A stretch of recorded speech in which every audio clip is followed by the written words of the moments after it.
నాన్న జాగ్రత్త. నాకు తెలుసులే నాన్న, ప్రతిసారి అదే చెప్తావు. ఇంత చిన్న వయసులో నా కూతురేంటి అనుకుంటున్నారా? పుడితేనే కూతురా ఏంటి? పెంచుకున్నా సరే కూతురే అవుతుంది కదా. ఈ నాన్ననే పిలుపు నాకు ఇంకో జీవితాన్ని ఇచ్చింది.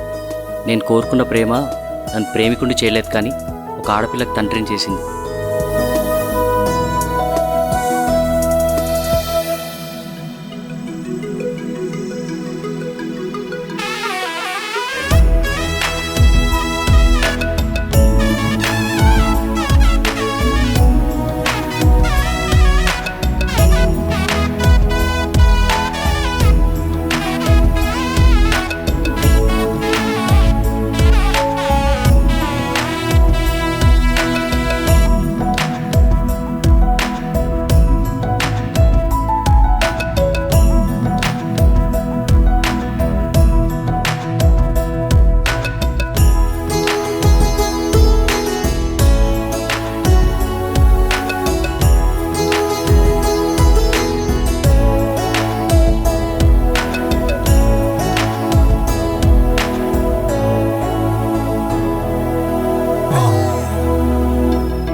తను ఎప్పుడు ఎక్కడ చూసానో చెప్పలేదు కదా, చూసేయండి.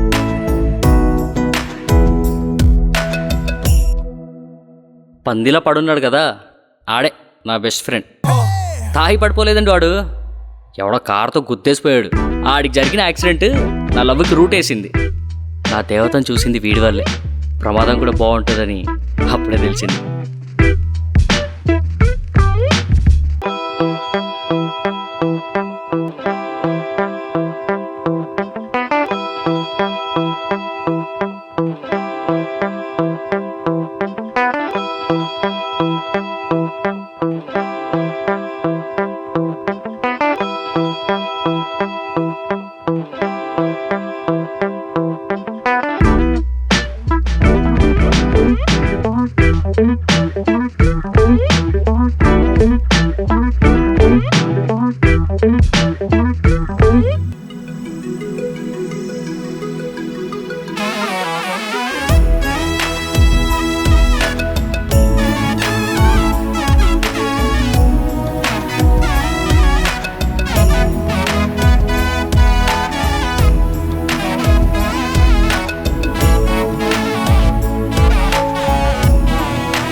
ఆ దేవతను చూపించిన దరిద్రుని నేనే.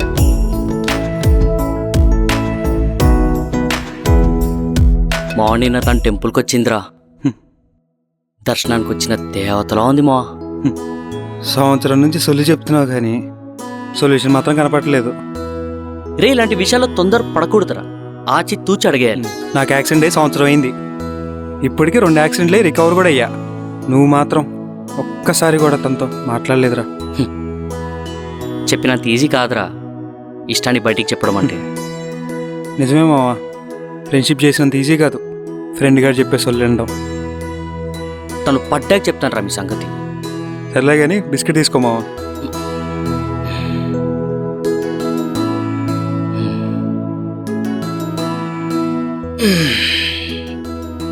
సర్లే, తను వచ్చే టైం ఏంది, నేను వెళ్తా. ఇకనైనా నీ చూపులు రెస్ట్ ఇచ్చి మాటలకు పని చెప్పు.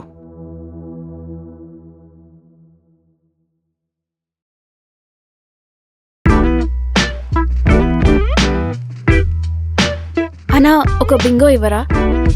అన్న ఒక అంబిక దర్బార్ తీయరా. ఎంత? 30. అదొత్తుగా ఒక సిగరెట్ అన్న. ఇప్పుడు వచ్చేస్తా.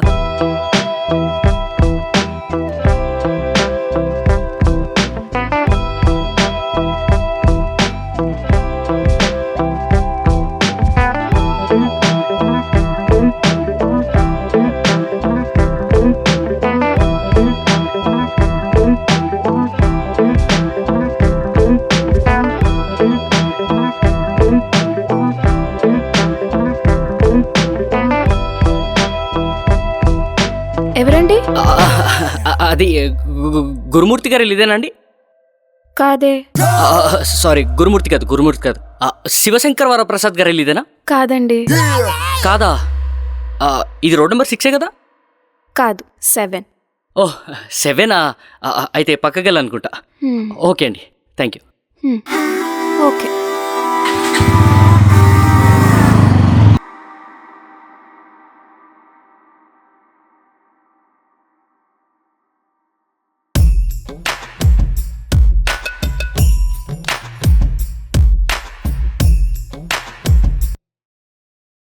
ఏంటండి, పెట్రోల్ అయిపోయిందా? ఏ, మీరెళ్ళి తీసుకొస్తారా? సాటి మనిషికి సాయం చేయడంలో నేను ఎప్పుడైనా కనండి. నాకు మీ సహాయమే అక్కర్లేదు, వెళ్ళి మీ పని చూసుకోండి. అలా అంటారేంటండి బాబు? మొన్న మీరు నాకు అడ్రస్ చెప్పి హెల్ప్ చేశారా? ఇప్పుడు నన్ను కూడా మీకు హెల్ప్ చేసుకునివ్వండి. నాకు మీ హెల్ప్ ఏం అవసరం లేదు, కానీ వెళ్ళి మీ పని చూసుకోండి. సాటివాడికి సాయం చేయడం అండి నా పని. అసలు మీ ప్రాబ్లం ఏంటండి? నా ప్రాబ్లం ఏం లేదు, కానీ మీరు అలా స్కూటీ ఎక్కి కూర్చోండి, నేను మిమ్మల్ని ఇలా మీ ఇంటికి తీసుకెళ్ళిపోతాను. మీరు ఇంకేం ఆలోచించకండి, ఎక్కండి. కొంచెం ముందుకు రండి.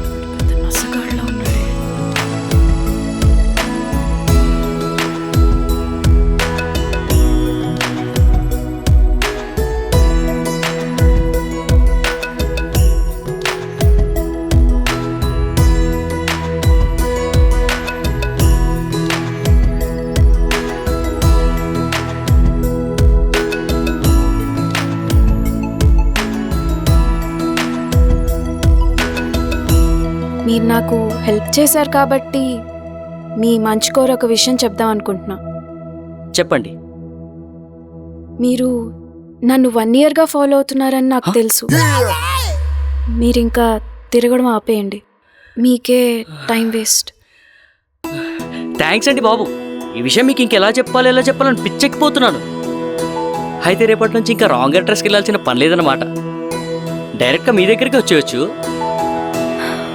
మైండ్ ఏమన్నా పని చేస్తుందా నీకు? నువ్వు నా వెనక ఎంత తిరిగినా యూస్ ఏం లేదు. ఏ, మీకు ఆల్రెడీ బాయ్ ఫ్రెండ్ ఉన్నాడా? అవేం నీకు చెప్పాలని నాకు అనిపించట్లేదు. ఇంకా బయలుదేరితే మంచిది. రేపు రమ్మంటారా? చెప్పు తెగుద్ది. దగ్గరుండి మరి నేను కుట్టిస్తానండి, మీరేం కంగారు పడకండి. పోవయ్యా.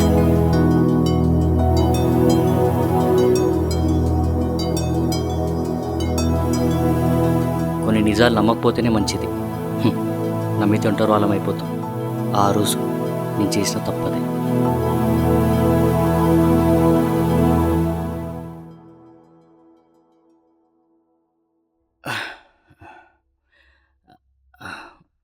ఎక్కడుంది?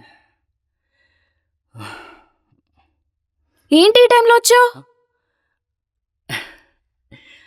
ధైర్యం కోసం కొంచెం తాగొచ్చాను. నువ్వు తప్పుగా అర్థం చేసుకోకు నన్ను. నువ్వు ఫస్ట్ బయటకు వెళ్ళి ఇక్కడి నుంచి. నేను వెళ్ళిపోతా, కానీ నేను నీకు చెప్పాల్సింది చెప్పేసి వెళ్ళిపోతా. ప్లీజ్ నన్ను అర్థం చేసుకో. నేను నువ్వేం చెప్పినా అర్థం చేసుకోలేను. మర్యాదగా బయటికి పో. నా ఫ్రెండ్కి యాక్సిడెంట్ అయినప్పుడు నువ్వు నాకు కాల్ చేసావు. అప్పటి నుంచి నీ నెంబర్ నా దగ్గర ఉంది. నేను ఎప్పుడైనా నీకు కాల్ కానీ మెసేజ్ కానీ చేశానా? చేయలేదు. ఎందుకంటే అది నా సంస్కారం. నువ్వంటే నాకు పిచ్చోలాగా 1 year నుంచి నీ వెనక తిరుగుతున్నాను. నేనేం చెడ్డోడి కాదు కదా. ఎందుకు నేనంటే నీకు ఇష్టం లేదు? నాకు ఆల్రెడీ పెళ్ళైపోయింది. నేను నమ్మను. నువ్వు నమ్మినా నమ్మకపోయినా అదే నిజం. నువ్వు లేకుండా అసలు నేను బతకలేను. ఏ నీకేమైనా పిచ్చా?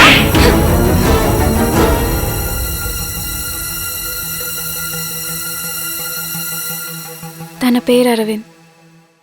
తనకి దేశం మీదున్న పిచ్చి చూసినప్పుడే అర్థమైంది తనది అర్ధాయుష్ అని. తన మాటల్లో ఎప్పుడూ ఒక యుద్ధం ఉండేది, కానీ నేనే తనలో నిశ్శబ్దమని ఎప్పుడూ చెప్తూ ఉండేవాడు. ప్రేమికుడు సైనికుడైతే ఆ పెళ్ళికొక యుద్ధమే చేయాలి. తనతో బ్రతకడం కోసం నేను మా ఇంట్లో అదే చేశాను. తను దూరమై 2 ఏళ్ళు అవుతుంది. బర్త్డేకి వస్తాను వెళ్ళిన వాడు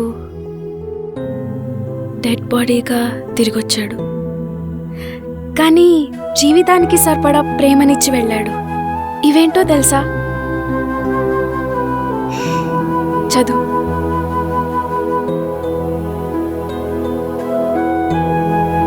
ఇవి తను బతుకున్నప్పుడు రాసిన ఉత్తరాలు కాదు, తను చనిపోతున్నానని తెలిసి 1 రోజు ముందు రాసిన ఉత్తరాలు. ఎదురుచూపు ఎంత గొప్పగా ఉంటుందో సరిహద్దులో చలికి వణుకుతున్న సైనికుడికి మాత్రమే తెలుస్తుంది. ఈ చలిని దాటి నీ ఎదపై తలవాల్చేదెప్పుడో. ఈ యుద్ధం తప్ప ఏమీ లేదు ఇక్కడ రాయడానికి. చావు కేకలు, ఫిరంగుల మూతలతోనే తెల్లవారిపోతుంది. నీ బతులకై 1000 కలతో ఎదురు చూస్తూ ఉంటాను. నీ అరవింద్. నువ్వు పంపిన ఉత్తరం అందింది. చదవగానే గట్టిగా హత్తుకున్నాను. ఉత్తరాన్నే సుమి, నా కోసం పాపేడిస్తే పండక్కొస్తా అని చెప్పు. నీ కూతురుందా? మాకు పిల్లలే లేరు. చెప్పాను కదా తను చనిపోయే ముందు రాసిన ఉత్తరాలని. తను చనిపోయే ముందు 100 ఏళ్లకు సరిపడా ఉత్తరాల్లో నాతో మాట్లాడేశాడు. ఇంత ప్రేమ నాకు ఇచ్చి వెళ్ళిపోయాడు. ఇప్పుడు చెప్పు, నేను వేరే ప్రేమను ఎలా కోరుకోగలను? నేను ఒంటరిదాన్ని కాదు సిద్ధు. తన జ్ఞాపకాలతో హ్యాపీగా బతికేస్తున్నా.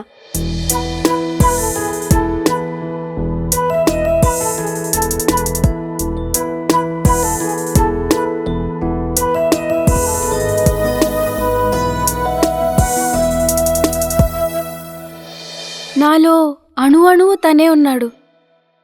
ఇంకొకరిని ఎలా ప్రేమించగలను?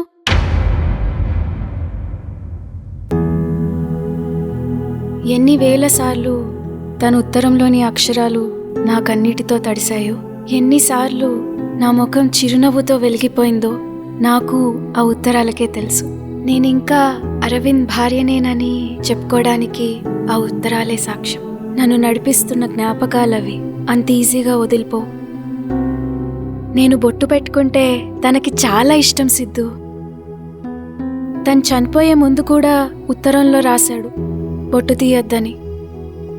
అందుకే ఇలా మొగుడు చనిపోయినా ముత్తైదులా బతికేస్తున్నా. నిన్ను ప్రేమించినందుకు చాలా గర్వంగా ఉంది. ప్రేమంటే ఏంటో తెలిసిన అమ్మాయినే ప్రేమించాను నేను. ఉన్న వాళ్ళనే వదిలించుకునే వాళ్ళ మధ్య లేని తన కోసం ఇంత బాధపడుతున్నావు అంటే సిద్ధులా బ్రతకడం కంటే అరవింద్లా చనిపోవడమే బాగుండనిపిస్తుంది. నేను నీలా మొండివాడిని. లేని తన కోసం నువ్వు ఇంత బాధపడుతున్నావు.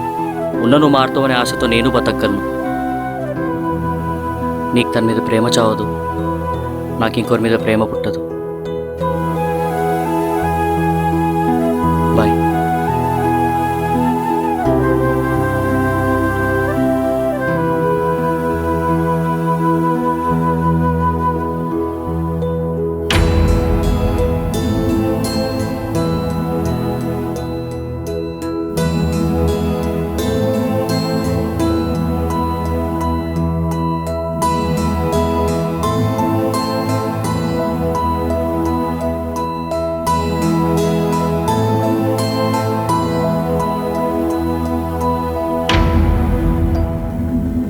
నాకు తెలుసు అరవింద్ మీద తనకున్న ప్రేమ మారదని. తనకీ తెలుసు నేను తన్ని మర్చిపోలేనని. అందుకే తన్ని బాధ పెట్టడం ఇష్టం లేక ఇలా ఒక బిడ్డకు తండ్రినయ్యాను. నేను ఒంటరివాణ్ణి కాదని అనిపించుకోవాలి కదా. అయినా ప్రేమ అంటే కలిసి బతకడం మాత్రమే కాదు, అర్థం చేసుకొని విడిపోవడం కూడా.